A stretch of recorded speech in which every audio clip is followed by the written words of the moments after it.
Welcome everyone in XRP Army land. Another wonderful opportunity to hear from another XRP Army community member, G.DLT. Would you like me to refer to you as that? GDLT works as well, man. GDLT, great. All right, that sounds wonderful. So, let me back up. Good morning, good evening, good afternoon, wherever time zone you happen to find yourself in. Like I said, another great opportunity to be able to get to know some more about another one of our members in our wonderful XRP community. So would you like to introduce yourself, give everybody a little bit of your background, and then we'll start having a friendly conversation and see where it goes. Yeah, sure. One thing first, thanks for having me on XRP Army News. I'm happy to see that you're doing a great job, just gathering the XRP community together, getting all these different perspectives and interviews. And you already told me about an XRP community member that I didn't even know about, and I'm looking forward to following them and seeing that video pretty soon. But anyways, so I started out in the XRP community space, or in the whole crypto space in general, in late 2016, going into 2017. I was under the pseudonym or the name XRP at the time. Been part of the YouTube space, watching like the old school XRP YouTubers like the Alex Cobbs, the Jungle Inks. They were really big inspirations on me, even having a channel myself, and just understanding what XRP really is all about, and thanks to them providing education about XRP. And then in 2017, the great FOMO happened, the great bull run that everybody remembers. And unfortunately, I wasn't a savvy trader, and fortunately, I didn't have a lot of money in there. I didn't lose a lot from the dump. I held through that whole dump, though. I had the optimism that it was going to continue to go up. Yeah. So then into 2018, I just started making videos on YouTube as GXRP. I was doing streams on my phone, live streams on my phone, and a lot of original XRP OGs were jumping into the live stream. CKJ gave me a lot of support. Appreciate you, CKJ, for doing that, because it just sent me down the whole rabbit hole of doing XRP YouTube videos from there. And I make some educational entertainment videos with XRP, and I've been doing live streams ever since. And I changed to GDLT because I just started loving the whole digital asset space in general. I still love XRP. It's still my main hold in my portfolio, but I love exploring these other cryptos as well. Well, I think that is a very smart and wise thing to do, because you and I are. You're a little younger than me, but I know that I can feel confident saying that you were around and saw what happened with the .com boom. Right. And I see it is replaying exactly the same way, where you had all of that venture capital go into all of these different projects.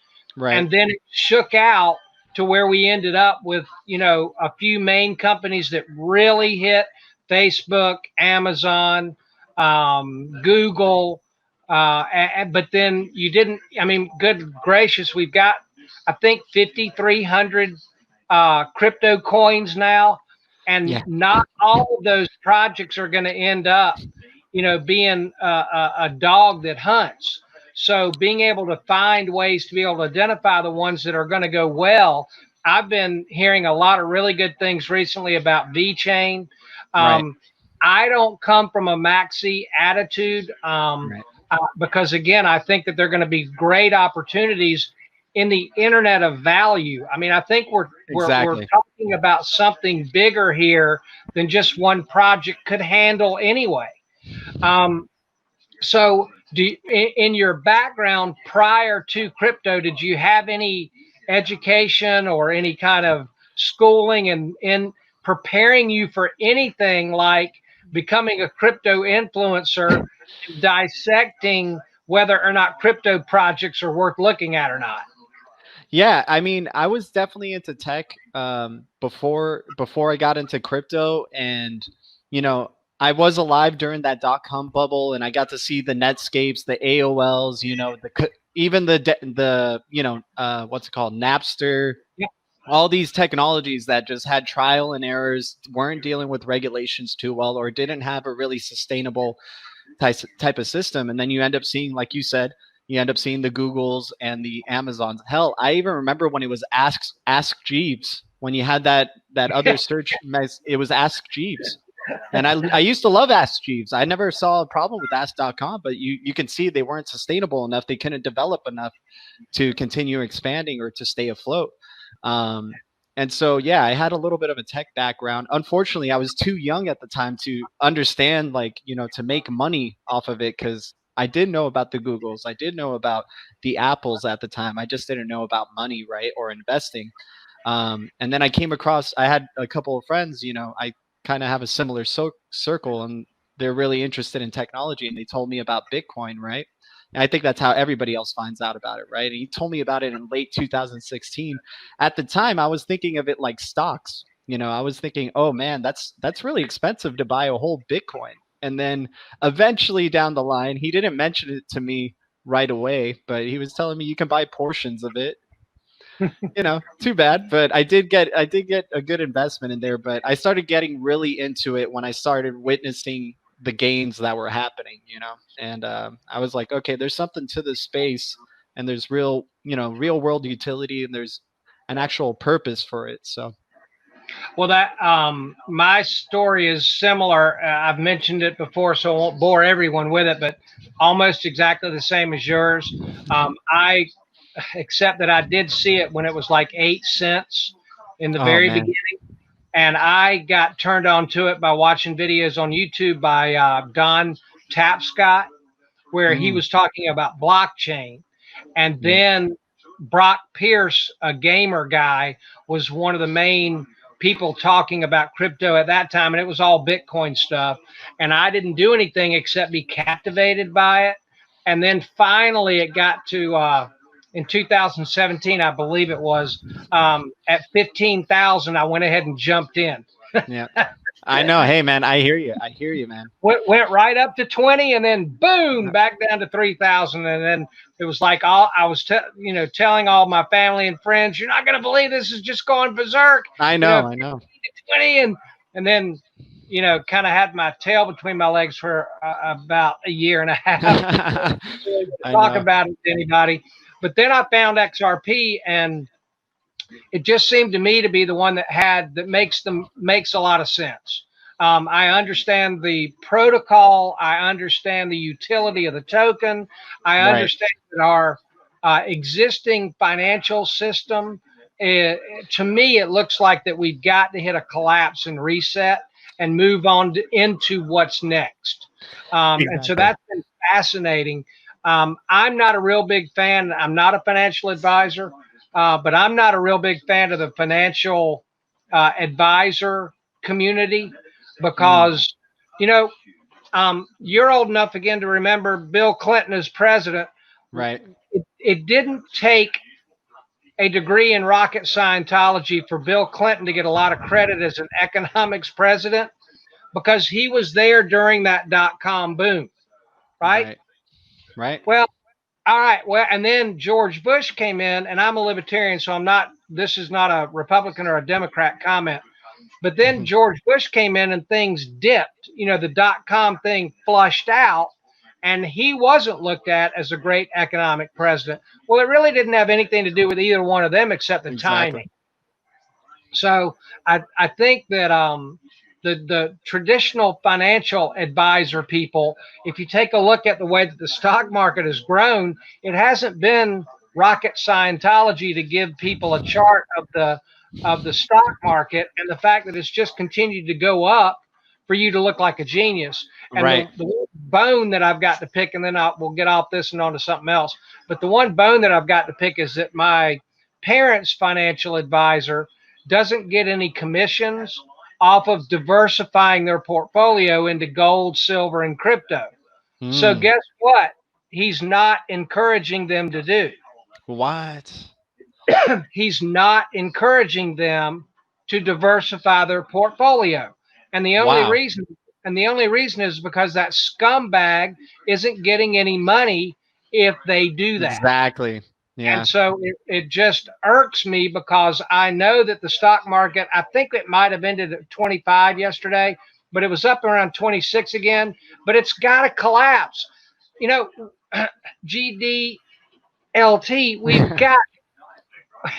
we've got Hertz who filed for bankruptcy. Right. And last week their stock price went up 12%. Exactly. I mean, I'm not. Lynette Zhang is a very, very, very good lady to listen to. George Gammon, very, very, very smart man to listen to. Gregory Mannarino, very, very, very smart and honest man to listen to. But I got to be honest with you, any of the other so-called financial advisors, I really think that we ought to do our own research and take some of this economic understanding and investing on and educate ourselves. So I totally agree with that. And I think, I mean, at the end of the day, I'm not too, I do trade with stocks as well on my own. I'm not too big of a fan. Like, I guess it's just my personality type. I have to be very convinced within myself that the investment is real. I can, you know, you can have as much experience as you want, but you know, I talk about this on my channel. You have to experience it for yourself. You have to know in order to make an investment or to do anything in your life. And I just want to go back to where you were bringing up like understanding XRP, understanding the protocol. You know, it's great to have a community that understands the protocol as well and is educating other people about the protocol. You know, you have Ripple. You know, by the way, we can talk about PayID some other time, but I love that they're releasing all these products. You can totally tell that they are trying their hardest compared to all these other crypto companies to bring mass adoption to the digital asset space. And it really feels like they're carrying the weight for the crypto community. Like if you read what David Schwartz said in his thread, he was saying PayID helps cryptocurrency companies comply with regulations like the FATF travel rule. And I had to make a post. I was like, well, you're welcome, crypto. You know, you're welcome to all the digital assets, you know, Ripple doing all the work for you. So, well, and I you know, I couldn't agree with you more. And it's amazing to me. And I know that you, I feel confident saying that you've got to be a DAI fan, just like I am. I mean, the digital investor is one of my favorite YouTubers. He's great. My mother's side of my family is from South Georgia, and he's supposedly from South Georgia. One day on my bucket list is to be able to get to know him and become friends with him. And I'd also love to be able to interview him at some point. But he has helped me be able to break things down logically and look at things realistically. And he said that he's not sure if Ripple was chosen in the very beginning at 2012 to do this, or the powers that be kind of saw what Ripple was up to and then kind of, you know, decided to cooperate with them to be able to make it happen. Because all of the companies and all of the government positioned people that they've been able to talk to, somebody had to grease those wheels to make those introductions to get Ripple involved and be connected as much as they have. And that's so true. And the thing is, I think Ripple from the very beginning, I mean, I think the whole crypto space in general was something from the powers to be. I don't think it was just something that nerds made up and whatnot, and then it just happened.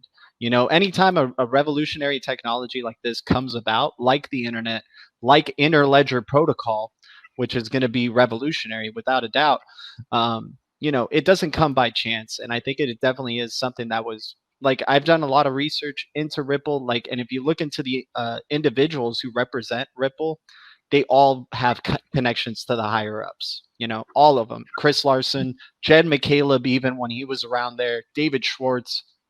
So, you know, they have definitely a business background. They are very educated. You know, one of my favorite YouTubers also are the SPQR guys. And I've had a great opportunity that I've been able to have an interview with Lee. I've had an interview with KG and with Jay, and great guys. Oh, that's awesome. That's great. Yeah. Yeah. Huge, a lot of admiration and respect for those guys. And I know they took a little bit of a break on some of their videos, but I believe that they'll probably, begin to put some more content out again. But one of my favorite videos was their truth video. Oh yeah, the one that's called the truth and the beginning and the end, right? The Zoo Gutenberg one that blew my mind. That was what I was going to bring up. Yeah. The Medicis, taking this all the way back to the Holy Roman Empire and the beginning of banking, and looking like that it is the Medicis want to get back into the banking business. Mm-hmm. I mean, I eat that stuff up. Like, and, I don't understand how you can watch something like that and get all these facts. And, it's not even, that's just even one little perspective of Ripple and XRP. There's more things like that just all over the place, and yet you don't see that with any of the other cryptos. You really don't. I know, and that's one of the things that when I see things, and I've also enjoyed Bix Weir a great deal, and he did give him credit on the repo madness that started September 17th, 2019. He called it 2 days before, because I was watching his videos along, and I still do. But I don't understand what his bone is to pick with XRP and Ripple. I think it's because he's coming at it from a more of an anarchist viewpoint. Exactly. Which is, I can respect that. But he basically said that he believes that Satoshi Nakamoto is Alan Greenspan, and he did it as a way of trying to pay humanity back for believing that the free market would straighten itself out if they didn't have any regulations.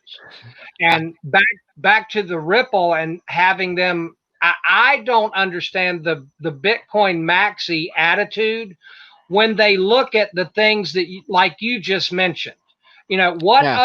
What other crypto project really has a humongous company out there behind it with all of the connections that they've made, and a partnership with MoneyGram?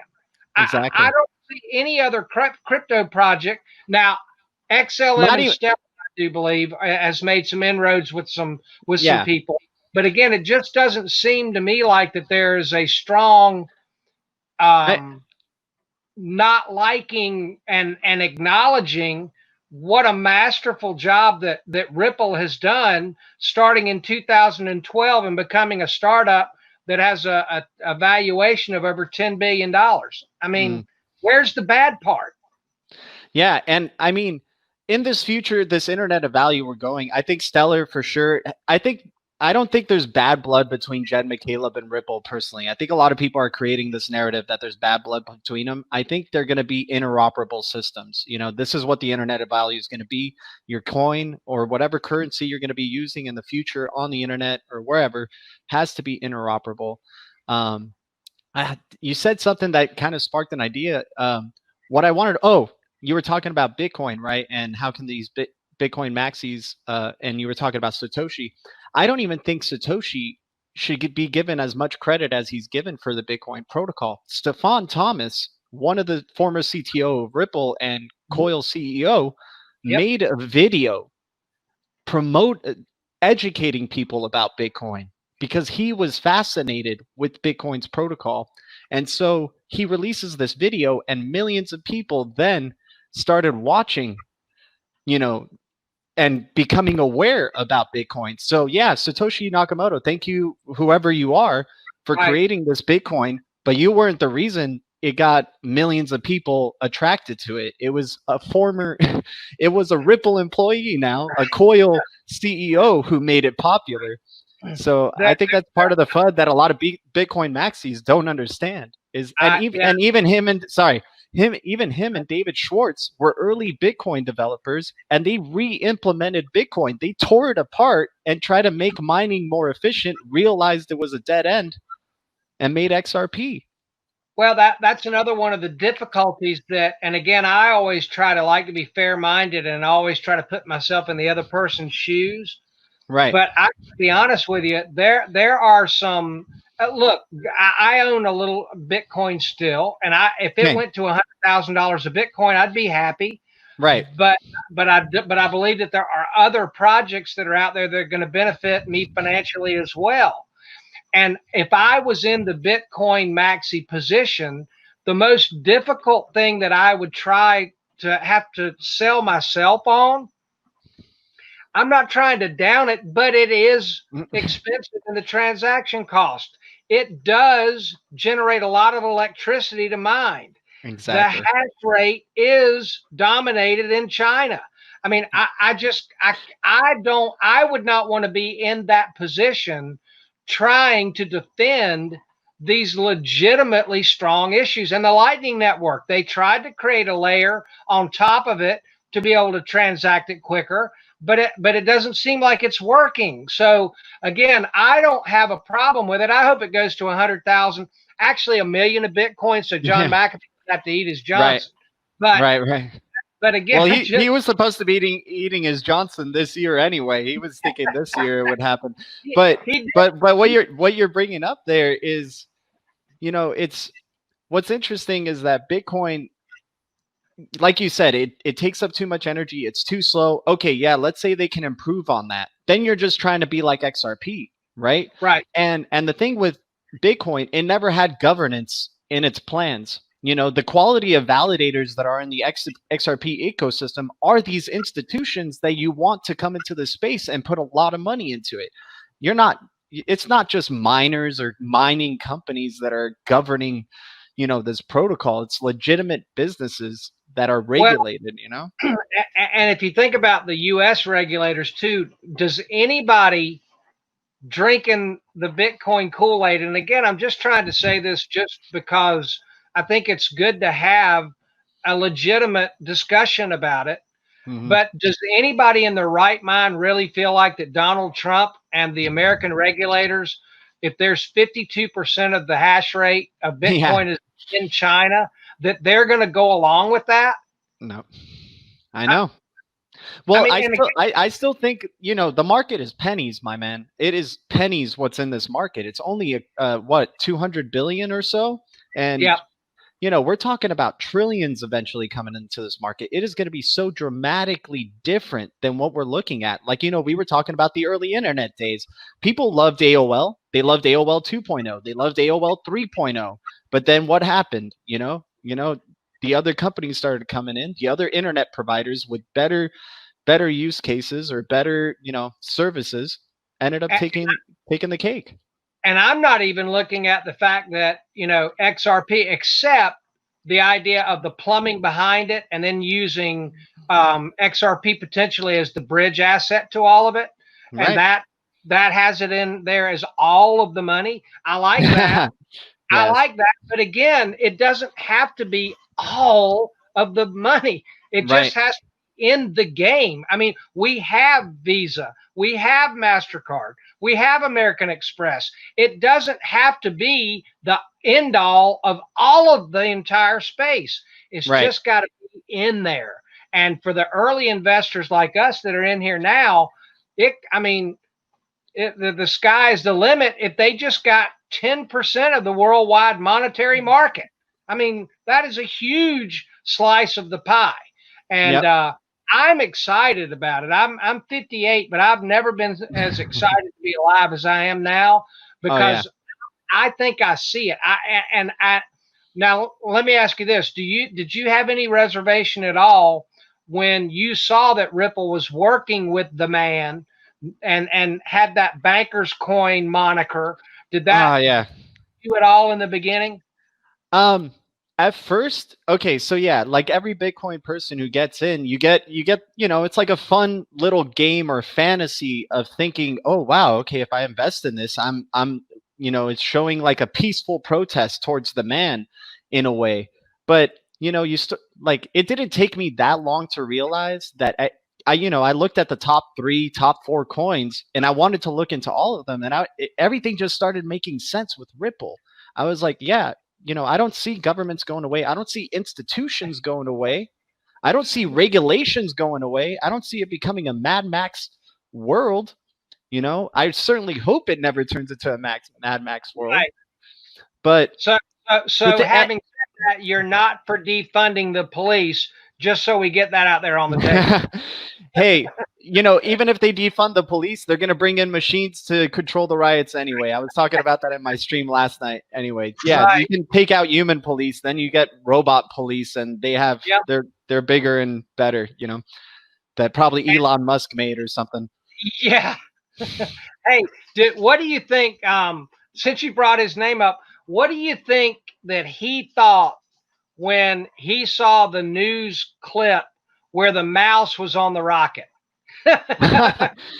that clip is amazing. I think he was like, damn it. He's like, no wonder why Kubrick was so good at faking the moon landing, my man. No wonder he took account into not having mouses on the set or whatever. Unbelievable. I know that's you can't make that kind of stuff up. I sat down, I must have watched that clip 100 times just to make sure that I saw, damn, that really does look like a mouse.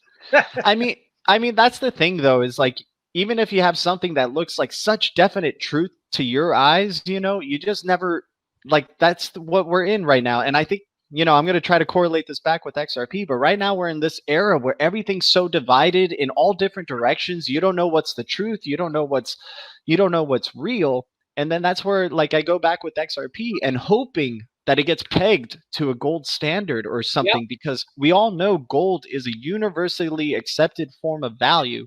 And Correct. If we can go back to a gold standard, and if XRP does get pegged to gold, which we're all hoping, or some sort of digital asset, whatever, I hope everybody wins in this space. But if you have that pegged, then we all know, we can all agree that, this is what real value is. And that's where I'm hoping they do get all the money. Because, we're talking about legitimate real value that everybody globally agrees upon now. Well, and having said that, do you feel like that Judy Shelton may end up getting approved? Oh, wait, getting what? Sorry? Getting approved? I think people are saying that, Trump is going to try to get Judy Shelton to take over the Fed or whatnot, and she's totally on board with going to a gold standard, correct? I mean, I think still you can convince Powell to just, it seems like they can get Powell to do whatever they want. They're telling him to continue printing money so that they can convince the masses that we need to go back to a gold standard. They'll just tell him, hey, let's go back to the gold standard, and he'll say, yes, sir. Because he doesn't look like a type of guy who's going to fight back to the president, in my opinion. Yeah, I agree 1,000%. So, and Judy Shelton could still be there, can still be a part of it. But yeah, you can tell that she's probably talking in Jerome Powell's ear and being like, hey, when are we going to, it's all going according to plan. Keep printing money. And I didn't understand why they delayed, because they had put it up about 2 weeks ago that the vote was going to be there again, and then they delayed it. And one other thing, since you're in California, do you have any thoughts at all on what you think is holding up the judge on making a decision on the XRP Ripple lawsuit? I mean, there's a lot of ways of speculating about it, right? I think it's all a stage. I think it's all a game to just keep normal investors insecure about holding XRP. And which is funny because since they've been regulatory friendly since the beginning, I think it's just trying to get people to play mind games with themselves and, not be so confident in their investment. But, the more and more it gets delayed, the more it seems like it's going to be perfect timing to some announcement, Well, I'm not an attorney, and I'm not a doctor. I'm not a financial advisor. I own a digital marketing company, and I've been in sales all of my working adult life. I do have a college degree, but it's in radio and TV communications. But it doesn't take, I don't believe, a huge Mensa level, genius level IQ to be able to understand it. Some guy bought some XRP. He thought it was going to go through the roof. Exactly. down and he lost some money. But everybody that goes into the space, I believe, if you've got the responsibility of an adult, you understand you're taking a risk. And what I mean by that is it doesn't seem like that what this judge has to look at is all that complicated. I mean, go ahead. Oh yeah, but like the funny thing is, I'm thinking either this guy was hired by someone to to make this lawsuit happen, because to tell you the truth, there's plenty of people out there who have bought VeChain or Bitcoin or Ethereum or all these other coins and probably lost a lot of money. You don't see any big lawsuits about them, right? Why don't you see any big lawsuits about them? Because people, if there's a big lawsuit about these other coins, it doesn't really matter. But when it comes to XRP, and the potential of what XRP can bring, that's why it's good to have that lawsuit there to keep people insecure about holding this asset.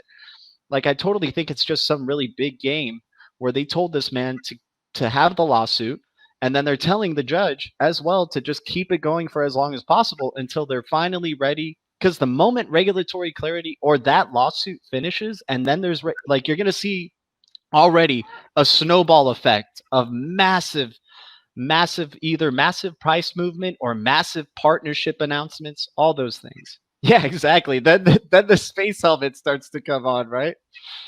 Exactly, I got my moon gear. And we all know it's coming. I think a lot of first time investors or people who are just not confident in holding an XRP, think that this lawsuit's just going to last forever and it's just going to continue to delay. It's not going to continue to delay. It's either in this year, possibly. I wouldn't be surprised, because a lot of surprising things are happening this year already. Yeah. But sometime in the future, that lawsuit's going to be gone, and it is going to be declared that XRP is not a security. It will be declared not a security. I can almost guarantee that. That's how confident I am with XRP. Well, it was very interesting that Chris Giancarlo came out and said that he applied the Howey test to it.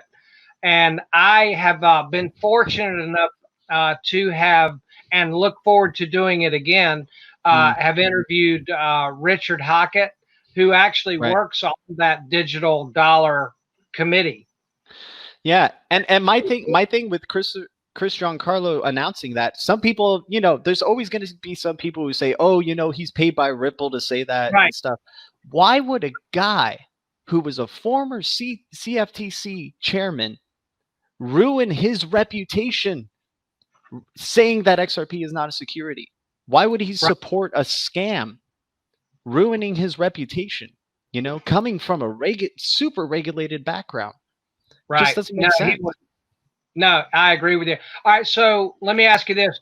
Brad Garlinghouse, close to a year ago, maybe 9 months ago, maybe around the swell time, said that he felt like we were in a marathon and we're about at mile 3. Do you believe that the pandemic has ratcheted up the speed that we're running in the race? And where do you feel like that we are now? And what do you think is the biggest thing holding us back? Do you feel like that it's that clarity of the regulation? Yeah, it's the clarity of regulation, but also just these institutions finally deciding to join us, to jump in. I think they already probably have signed with Ripple some way to say, oh yeah, we're going to be holding so and so much XRP, and it's a concerted effort, right? RippleNet is just this really concentrated effort from all these institutions joining together, creating this level playing field. And sorry, somebody's trying to talk to me here, but that's okay. So what I'm saying is, I don't think it's only regulatory clarity that's holding us back.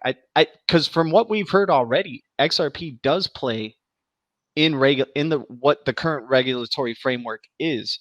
So I don't think it's only regulatory clarity. We need to hear or see the big money start to come in. That's where the confidence starts coming in. I don't think it's anything about regulatory clarity. It might be for some other cryptos, but XRP, it's ready to go. It's open source. Maybe this court case is a thing. Maybe that's going to be the catalyst where we find out, the court case is done with.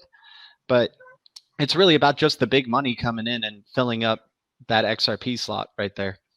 Well, I look at what we've got going on with MoneyGram from Mexico to America, that corridor, Mm-hmm. and it looks like that the Brazilian corridor may begin to open up soon, and then Thailand.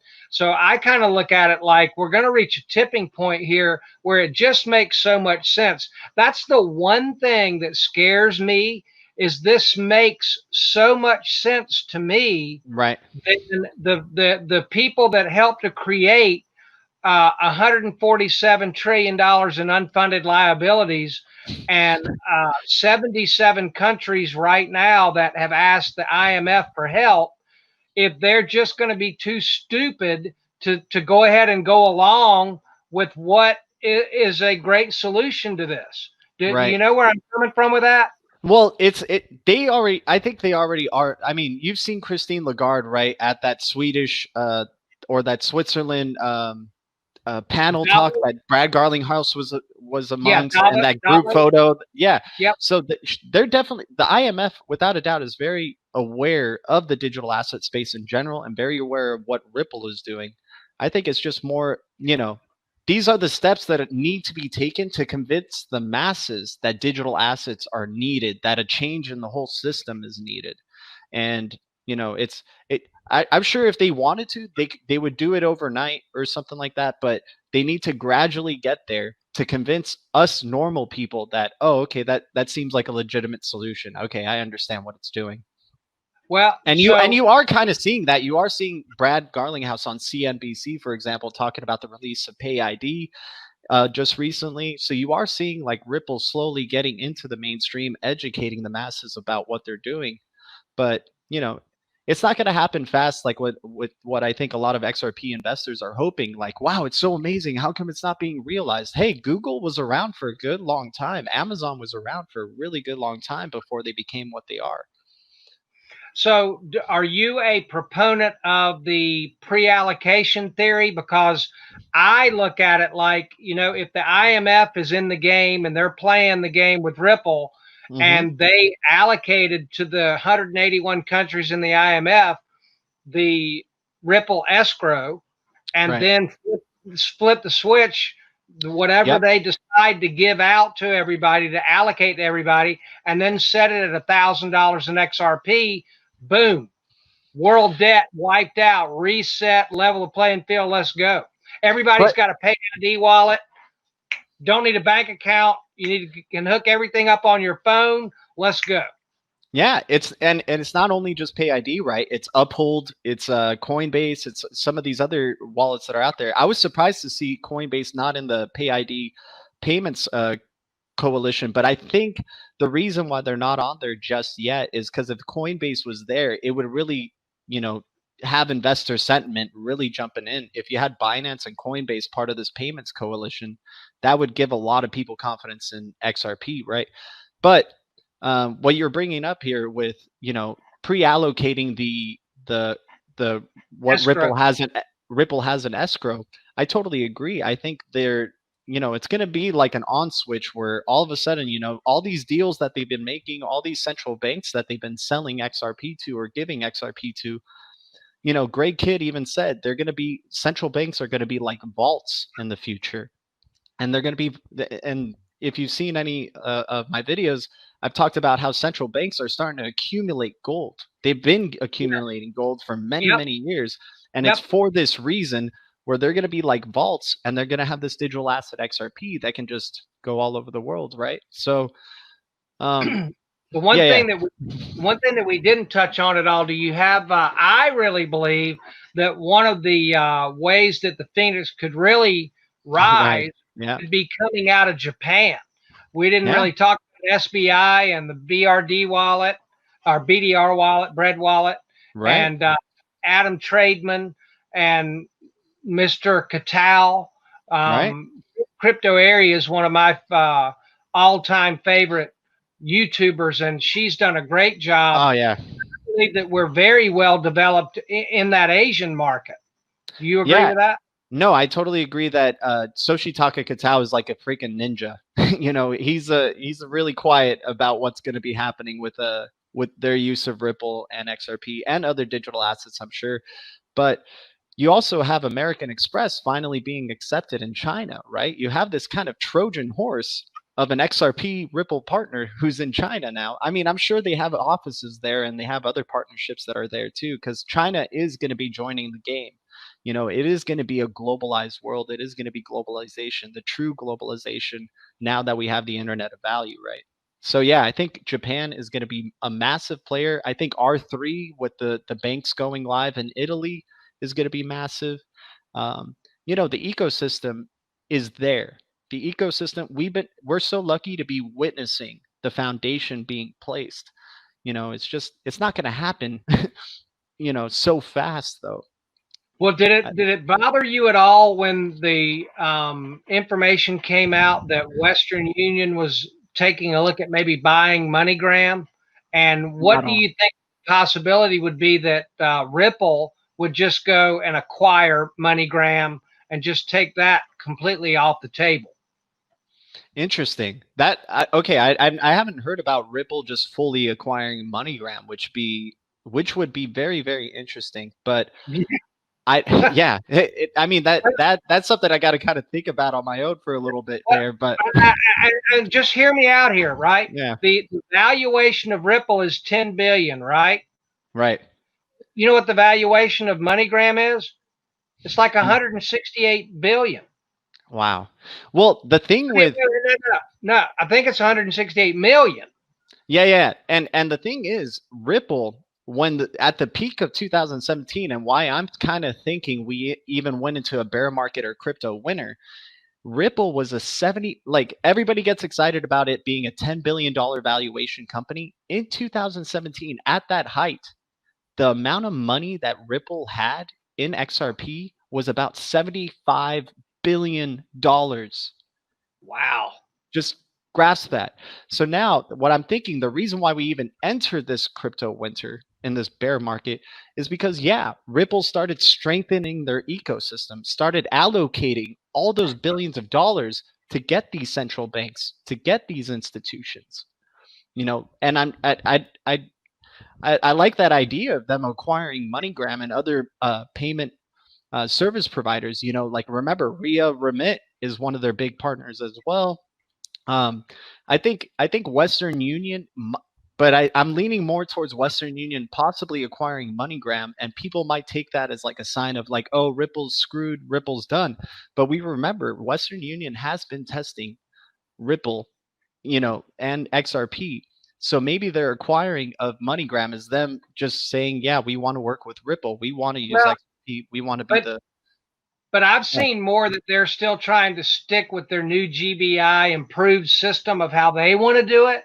But again, the bottom line, I mean, it just again, it's all a poker game, though, right? It's all a poker game with that. Right.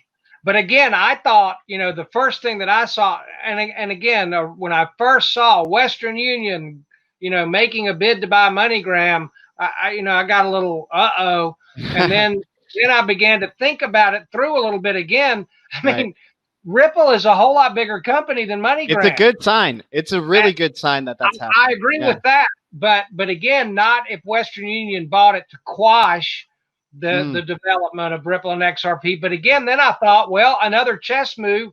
Why wouldn't Ripple just go ahead and buy it themselves? Then they've got all those corridors that they can open up on with their own instead of going through MoneyGram. But again, I think that from everything that I've seen, they seem to have a very good working relationship with each other, which is very positive. Yeah. I honestly think I've been interested in MoneyGram stock as well. And if you look at where they were before the 2008 financial crisis, they were up in the 200s. Now they're like at $3. I think they're going to be part of this Phoenix resurrection as well through using XRP. But we can't forget that Ripple is also partnered, or, you know, it's not super public, but we definitely have known, if you deep dive, that they're connected with Bank of America. Bank of America is the customer of Ripple. So, you know, the acquiring, I think it's just part of the FUD to get people to dialogue and say, oh, Ripple's not as great as you thought it was. Blah, blah, blah is not as great as you thought it was. You know, it's all just a constant effort to keep us normal investors insecure about holding on to this amazing digital asset. The first, like Bitcoin was the first cryptocurrency, sure, but the first ever interoperable crypto asset with the intention of interoperability and governance and regulation friendly was XRP. And it was the second one created. So it was the second digital asset ever created. Well, and I think again, it's, you know, where we are now, it just seems so ridiculous to go 10 years in the future and look at how we're moving. You know, Right. money doesn't move as fast as data. And Mm-hmm. once that switch is flipped, that Right. people are going to be looking at us and they're going to be looking back and saying, "You mean you actually used to have like paper money that you Right. used things, and you actually had a system where you had these Nostro Vostro accounts and it took 4 days for the Right. transaction to settle?" Well, I mean, how archaic is were all of you? Right. And but again, And it's that slow being able to realize that and see it plainly. I guess it does, and it's not going to be that big of a difference from what we're doing now, because honestly, how much of our world right now, money wise, is actually digital? I mean, I very rarely ever carry any cash ever, mm-hmm. because about 10 years ago, I lost $100 bill. Wow. And the light bulb went off, and it was like, hey, you know what? If I just do everything on this freaking debit card, hey, I lose the debit card, I just call and cancel it. I can, any transactions are made during that time, I can Yeah, alert my bank and they'll recredit me that money. So I exactly, man. don't like carrying cash. And then they throw the idea that the beer cold lives on cash, and I can see how they want to get us to a cashless society. But I Exactly. Like, don't hear it. I mean, Go ahead. oh yeah, no, like this pandemic is real. Like I have no doubt about that. I'm not going to try to say, oh, it's, it is a real thing, but it's also part of trying to get us to a cashless society is what I just want to try to say. Like, you're right. It being on your, them telling you, oh, it might be on cash bills, it might be on paper money. It is trying to just get us used to the idea. And also the 6 feet apart thing, having windows in front of you, it's eventually just going to be where you have a bracelet or something like your iPhone watch and you just scan it over, you walk in. Yeah, exactly. Oh, that's good to see that. It's good to see you're practicing, my man. Golf But ball. it's a very slow progression. Right now, a lot of people are getting very used to the lifestyle that we have right now. And so let's say if we were to go back to where, there's these massive events, like you go to your concerts, you go to sports games and stuff, you already know people are not going to be too comfortable sitting super close to somebody that they don't know.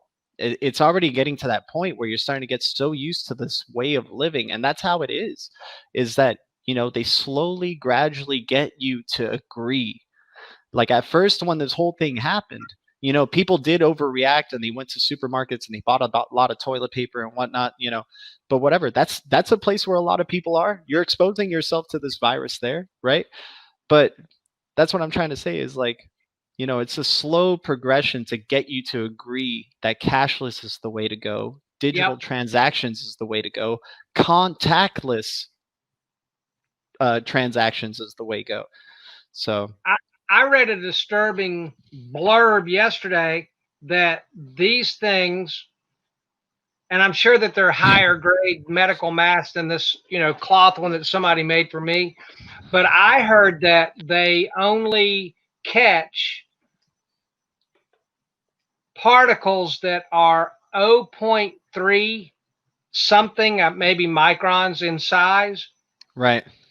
And the little beer cold molecules, if that's what they're called, are 0.1. So in other words, this is not catching because it's not secure enough of a mask. And again, I understand that I could get probably one that would catch 0.1 Right. microns, but how many people out there, and how about this too while I'm on it? How about the stupidity of these protesters? And I'm not down on the protesters, Yeah, but I mean, I hear the you. ones out there with so close to each other and no masks. What Yeah, happened to the pandemic? right. Well, no, I mean, it's almost expected.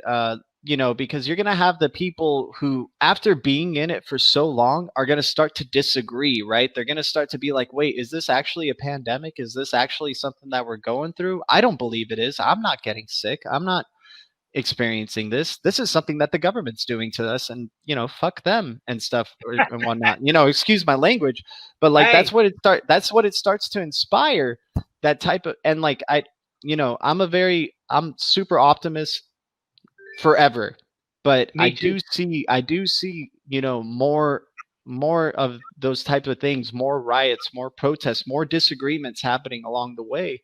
And it's got to happen. You know, people need to have their voices be heard, need to have these little these moments where there are riots, there are protests. But, you know, we're going to be on the other side of it eventually.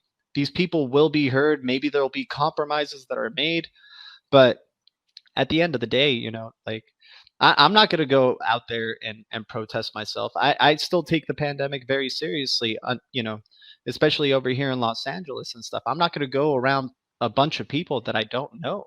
You know, that's the way it's going for me over here. At least I just try to stay in my little bubble that I'm in, you Right. know, and just You know, wait it out.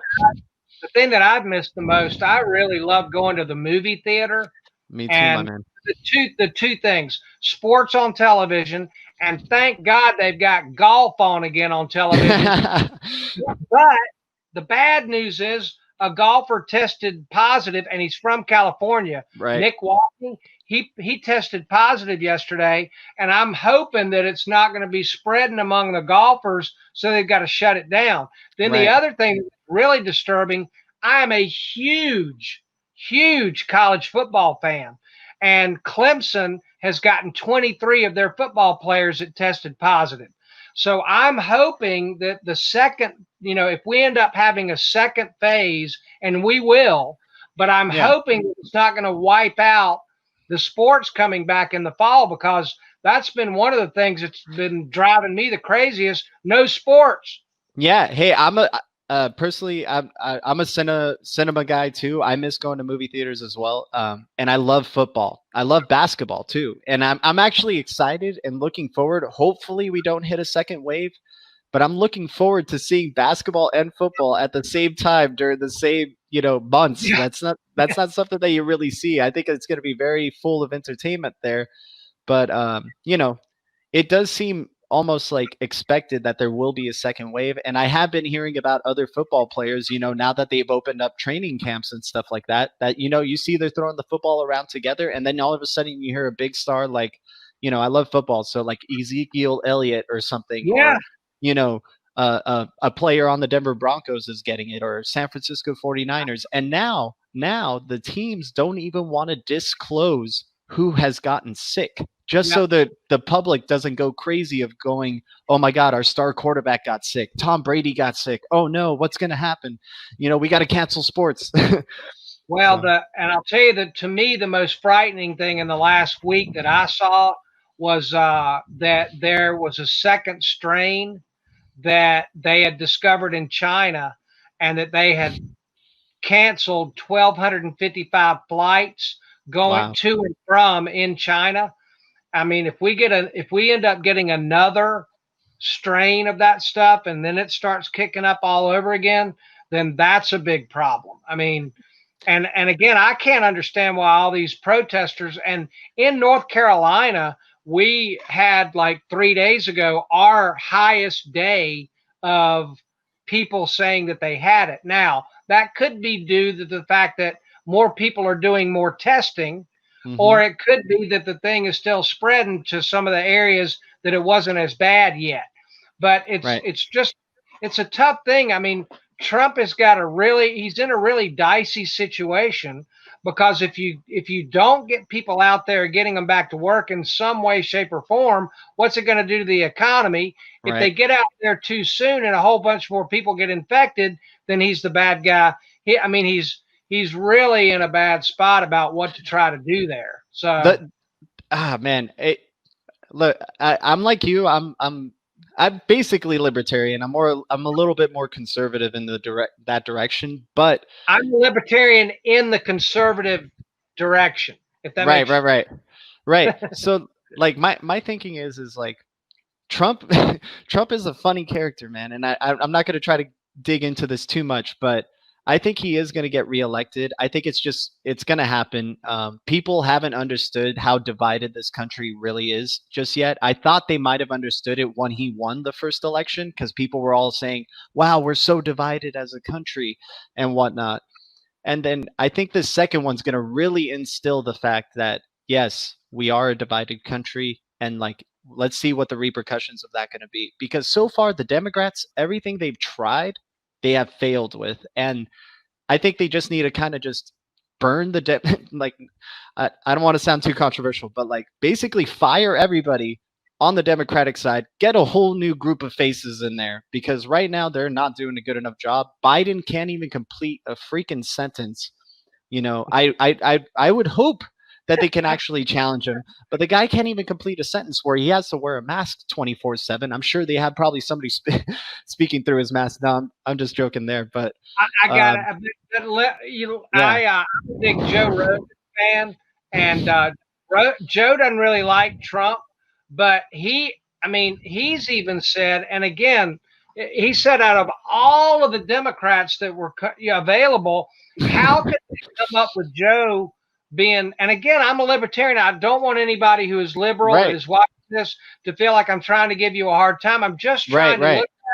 I'm just trying to look at it objectively. And again, I'm a libertarian. I'm in the middle, but I'm just trying to say that Joe Biden it looks like that the guy is seriously challenged with his mental capability. I agree with you, man. And the thing is too, like, I just miss when there was a time where you can state an opinion, no matter how rash or how terrible it was, and people would just be like, okay, that is your opinion. It's not going to affect me too much, where all of a sudden I have to show retaliation and anger and animosity towards you.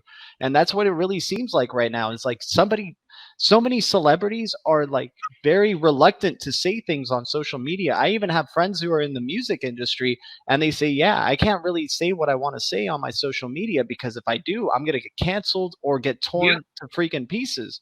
Yeah. And that's so scary. Like, that's so sad that people, like, even though we're trying to get people to speak their voices, when they do, they receive so much ridicule and no acceptance about it. It's really weird. Well, it's a really weird time.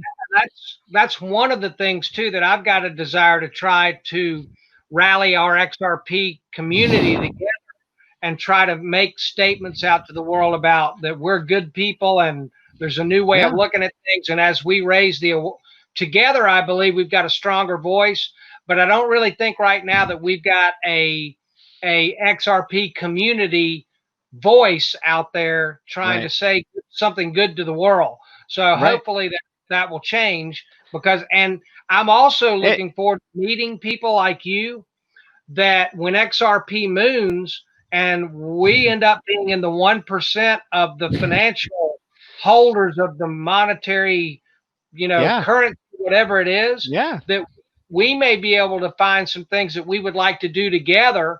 And think about it. If we had 100 XRP multimillionaires, and we decided that we wanted to try to make an impact doing something. I mean, dude, I'm telling you, I've seen what fame and fortune did to Elvis and to Michael Jackson. And when XRP moons, I want to wake up in the morning and I want to have something that I got to go do. Yeah.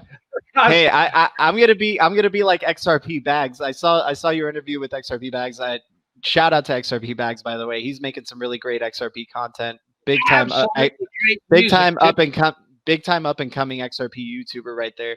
And I'm just gonna use one of his lyrics. I'm gonna be a ghost. I'm not gonna be as involved as I used to be. I mean, I might keep in touch with the original XRP OGs, but that mass adoption phase is going to be very overwhelming. So many people are going to be in the XRP ecosystem, in the XRP community by that time. But like people like you, people like Kevin Cage, people like Jungle Inc. and DAI. I know Jungle Inc.'s a little bit more private. We've had a California meetup here, and I got to meet XRP 1000 Bones and the ripple effect and whatnot. But you know, I definitely would want to be part of those like little group collections just so we can have some dialogue together and be like, hey, we all saw this coming. We all saw this coming, you know? And if we had, if we decided we found something that was really cool, then if we can build these relationships, I mean, in other words, think about the first 100 Google investors that all ended up multimillionaires. Right. If they kind of stuck together and kind of decided that they wanted to kind of do some things together. Plus, think about when things get all tokenized. Right. We could all go in and buy a house together. I mean, yeah. I just think that you could have the XRP mansion where any XRP community members want to go and just have a good time and not be bothered by anything. We'll have our own Bohemian Grove. We could go and buy XRP Island. Wouldn't be like Epstein's, but we could do. There're just a lot of possibilities if we make connections with each other and find like-minded people. I just think that there's a lot of potential there. I think the original XRP OGs before the mass adopted ones start coming in will find a way to stick together. I'm part of this XRP Zoo chat that's been going around, and a lot of the original XRP members are in that chat. I would like to add some more, like Kevin Cage, yourself, and like some other XRP people in there. But we keep it's a strong net community. That's for without a doubt. It's really special to the quality of people that are in the XRP community. Just it amazes me sometimes when you see a video from Kevin Cage or even Darren Moore. Darren Moore has been doing some really good stuff. DAI, even Jungle Link. Jungle Link is such a like super focused, very quality XRP YouTuber out there, and it's just really cool. And and I'll look at like Bitcoin YouTubers, because I like just all of crypto, right? And I want to look at other digital asset investors, and I see people like the Modern Investor. He's great. The Crypto Advisor is really good. There's some other people out there, but you just don't have as much gusta, like I like to say, is just like this juice that's in the XRP community. The thing I like the most about the Modern Investor, when he's talking 30 miles an hour and he just butchers the word, he laughs at himself and he repeats how ridiculous to make the word sound, and then he corrects it and moves forward. And the other one that I wanted to make sure that I always like to mention, Sam I Am to the like button. If there is one, if all of my XRP experience, if there is one person that I would not want to be on the other side of a debate with, he's Sam. I mean, the way that he took, and again, I'm not negative to anybody, but man, he just sliced up Chico Crypto. Yeah, he did. I don't know what Chico Crypto's got against XRP. It just doesn't make sense. You don't have to invest in it, but there's really a lot of good stuff here. I mean, no, I honestly think Chico Crypto is. I think Chico Crypto, like, because think about it, Chico Crypto's been around for a really long time, right? Yep. He was a YouTuber for crypto before a lot of us were, and so I have no doubt in my mind that he holds some XRP. There's got to be no doubt in my mind that he does. But when you're that big of a YouTuber, you have sponsors, you have people who are donating you certain things, certain communities that are following you. So it kind of sways your opinion just a little bit. I understand he's kind of an eccentric dude, though, and he tries to stay true to himself. But yeah, Sam I Am definitely, I enjoyed that video so much, and his little analogies that he would use and his jokes. But I wanted to bring up one point that you made me remember about is like part of the reasons why I love XRP and the XRP community is like we do so much research into this digital asset. We almost do so much research to try to prove ourselves wrong in our investment. And there would be like, if there was anything wrong with XRP or Ripple, somebody like Sam I Am, somebody like Kevin Cage or Jungle would have said something by now and said, hey, I feel really insecure about this aspect of XRP. I found something that might be a little bit wrong. I haven't heard that yet. Well, and that brings up something to me that I've been kind of scratching my head about for, I don't know, for about the last 60 days, honestly, is I can't remember any big bad gotcha that ended up being legitimate, but the price doesn't go. I mean, that's it. I mean, that's the only thing. I mean, before, the escrow, the first time that I ever saw, that XRP, Ripple put out all this, and then after I understood it, they take it all back. Okay, that's not a problem. But I can't remember the last FUD that ended up being really legitimate. I mean, look at what we had. KID is a major, great announcement, right? And just it seems like good news after good news. They're opening up in Brazil. The SBI is building, and they got Thailand now going, and India is loosening up, and South Korea loosening up regulations in their countries to heading the way towards adoption. I don't see any negative news, and it's still sitting at 19 cents. Yep. Hey, that's part of the mind games, my friend. That's part of the mind games in this whole space. Hey, XRP was under a penny for how long? It was under a penny for about 60, or not 60, 6 years. It took like about 6 years for it to all of a sudden start to go, oh, let's wake up and let's go to $3. And we're in this Wild West phase. It's an unregulated space. There's a lot of manipulation. There's a lot of people who own probably a lot of these digital assets and then just try to keep control. And maybe something involved with the higher ups too, making sure that it stays around this price level. But that's just the way of the beast. But yeah, I agree with you. I haven't seen any major gotcha. Like with BTC, you have a lot of gotchas. China centralization, using a lot of energy, no governance whatsoever. Slow transactions, costs a lot of money. Like you can just keep going on and on. I know, and something that I would love to see and I've made the offer out there, but again, I'm more of trying to get more traction in our XRP community. I'm not one of the bigger YouTubers. I'm hoping maybe one day that might work out, but if not, I'm not looking at this as the way for me to generate income.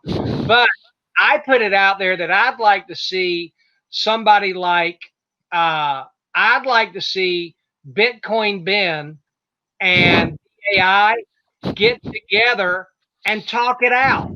I'd like to see Sam I Am and Chico Crypto and get them together. And I even said that I would host it and moderate it and donate $1,000, 1,000 XRP, and people could vote on who they felt like won the debate, and then give that XRP as crypto to charity. And of course, they could convert it to cash after that if they wanted to. But I would really love to be able to see more of the, have a wrestling match of crypto. People not liking each other coming together. I think that's actually a fascinating idea, to just bring all these different people from crypto and then have them just talk about the coins that they're the most bullish on and why they're the most bullish on that. I think that's a great idea. I just know for a fact, though, Chico Crypto will probably leave the interview because has a history of doing that. He literally will just cuss you out and then just leave the interview and say, hey, I don't have to be here. You asked me to be here. Fuck you. And then who else? Bitcoin Ben. Bitcoin Ben will probably be very easy to convince, and then Bitcoin Ben will go on his channel and then say, oh my God, guys, I just found out XRP is the most amazing thing ever. And then next week he'll be like, wait a second, I take that back. XRP is not the best thing ever. Bitcoin Ben's an interesting guy. The difference that I've seen with Bitcoin Ben, and again, he's one of the people that I've watched a lot, but I really believe, and DAI said this too when he met him in Las Vegas, I really do believe that Bitcoin Ben is a good-hearted person. Yeah. I really do. And I think that if he could get into a public discussion and DAI could have the chance to point out. No, I agree. I agree with you with that. Yeah. I think he would. I don't think he would get mad and storm off. I think it's a great idea. I honestly think what's happened is that Ben has listened to some other people who have influenced him about what XRP is, and I don't think he's ever really investigated it on a deep dive on his own. Because again, how can you do that? They a $10 billion company. They've got partnerships with MoneyGram. They're opening up in Brazil. I mean, there's not like you said, there's not another company behind a cryptocurrency, maybe Stellar and maybe Cardano, but there's not really that many of these coins. I mean, what you got Litecoin and the Litecoin Foundation, but they just all kind of disappeared, right? Right. So again, but that's the difference that I see between somebody like Tone Vays. I just think that he's willfully ignorant. Right. But I don't get that feeling with Bitcoin Ben. I just think he's gotten some information from somebody, and he really has never had anyone that really does understand Ripple and XRP to be able to really explain it and answer the things that other people have told him that he never bothered to go out and validate. No, exactly. That's the thing with Bitcoin Ben that I got too. Is like, because I used to, just watch him occasionally and whatnot, because I knew he was a big personality in the crypto space. Yeah.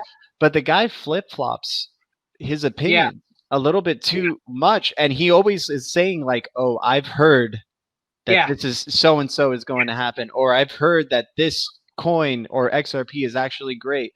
And then, you just had his recent video going, sorry, guys, XRP is not the thing and stuff. And I'm just like, okay, man, what do you truly believe?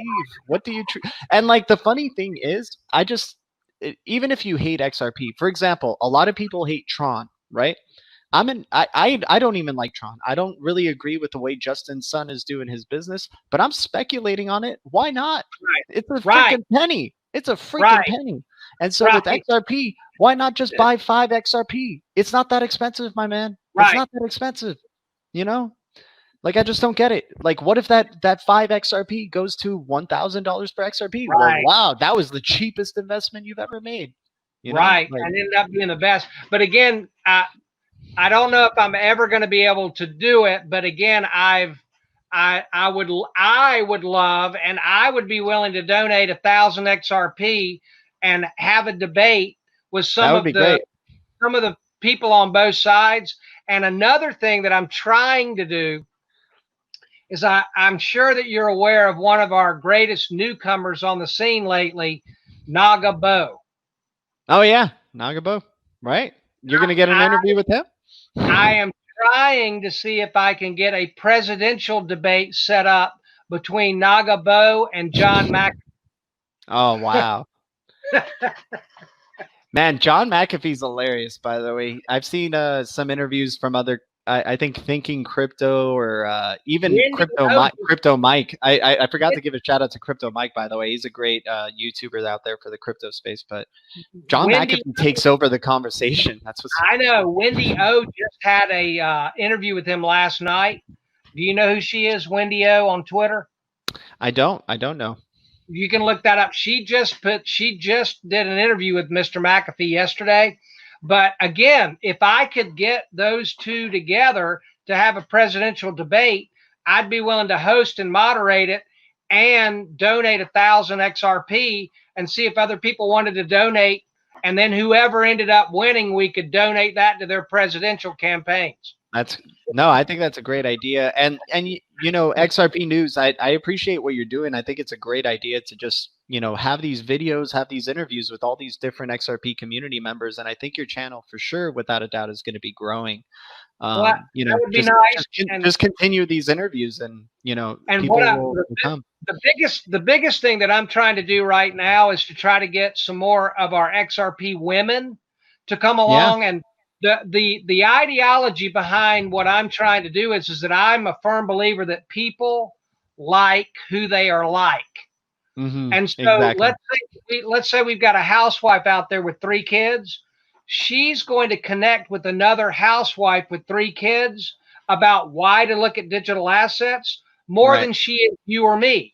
Just because we like who. I mean, look, you and I, both couple of dudes. If we were living in town, we'd probably get together and watch football. Right. I hear you, Each man. wings, and we'd learn a little bit about how to maybe smoke a pork butt from DAI, put something on the grill. Well, I mean, but see, a woman who is thinking about, they just got different likes, so they're going to relate, and their mind is going to be more opened up to someone that they're like. Yeah. And so that's why I'm trying to get a diverse set of interviews from people in our community. So we've got a diverse group of people who are sharing the XRP ideology. So they're more likely to be able to hear it from somebody that they're like. Exactly. And there's a great community of women in this community that don't really get a lot of acknowledgement, unfortunately. I don't know why that is, to tell you the truth. You got people like Ali G, Moonwalker, Crypto Airy, like you just mentioned earlier. And we interviewed her. She was about like our third interview, and she's one of my favorite human beings in the history of the world. I cannot she's amazing. tell you how much admiration and respect that I have for that lady, and she is wicked smart. Right. So really, really, really, really deep admiration and respect for her. Right. And Roses on the Moon as well. And you know, there are women in the crypto space, and they definitely, you know, like you said, people need to see more of who they're like. And a lot of people, you know, most of the crypto space is basically maybe people like me or somewhere in between us, where they're like 30-year-olds, 40-year-olds who are invested in digital assets, you know. And another thing, and I know that, you know, XRP Rose and Roses on the Moon. Mm-hmm. I understand that neither one of them are sharing, you know, right. They don't like to share their likeness, their faces, and that's one thing, that if they happen to see this interview, if you do an interview with me, you can put a picture, an avatar up where there's no facial recognition of anything at all. That's a great idea. You just speak so that you don't have to violate your wish for your confidentiality. Anonymity. Yeah. You don't have to violate that, because again, we could put up a, if we had wanted to, we could have put up a logo that would have come up instead of you being on camera. But and again, the desire again is I'm trying to get as diverse a group of interviews as I can.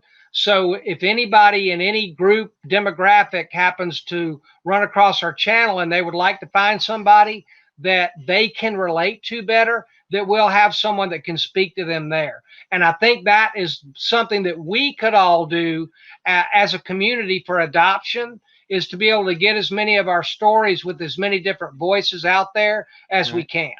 So, and you know, I've got to have a good idea, because I've got a voice for radio and a face for TV. No, the other way around. A face for radio and a voice for TV. So I've got a good idea to be able to help the community overall better than my looks and the sound of my voice. Hey, man, you're a great interviewer, my friend. You're a great interviewer. Well, I appreciate that very much. Now, in closing, is there anything that you would like to say in closing? Yeah, in closing, I mean, I just want to say we are so fortunate. Don't lose sight of how fortunate we are to be witnessing the gradual adoption of this digital asset space. You know, it's not going to be something super quick. It hasn't been something super quick, you know, so just keep reminding yourself you are fortunate to be so early, to be witnessing the rails of this new financial system that's going to be coming into place, this new monetary system, the new digital asset space that's going to be coming. We are so lucky to be here so early. Just don't lose sight of that. And live long and hodl. Live long and hodl, my man. Live long and hodl. No doubt. Wait, what's it? Wait a second. There we go. That's my XRP symbol right there. Live long and hodl. Right there. Yeah, dollars. I got that. I like that. All right. So the last thing before I let you go, I want to make sure that I have asked everyone that has done an interview with me that I would like to re-invite you ahead in the future. So in a while. I don't know what time period will go by, but then I'll tap you on the shoulder again so we can kind of catch up from where we were on June 20th and now look at things. So, and then we can kind of comment on how things have developed since our initial conversation. So that invitation will be ongoing, and I hope that I have really enjoyed talking with you. And same here, XRP News. Thanks so much, man. All right. I will end now. And again, live long and hodl. And anyone in XRP Army land, if you're interested in sharing your story, it matters. What you may not think it does, I promise you, there's someone out there just like you that needs to hear XRP and Ripple from your perspective. So let's get as many of these interviews out there as we can so we can touch as many people out there as possible. All right. Much love to all the communities out there. Love you guys. Love you guys. Take care. Take care, man.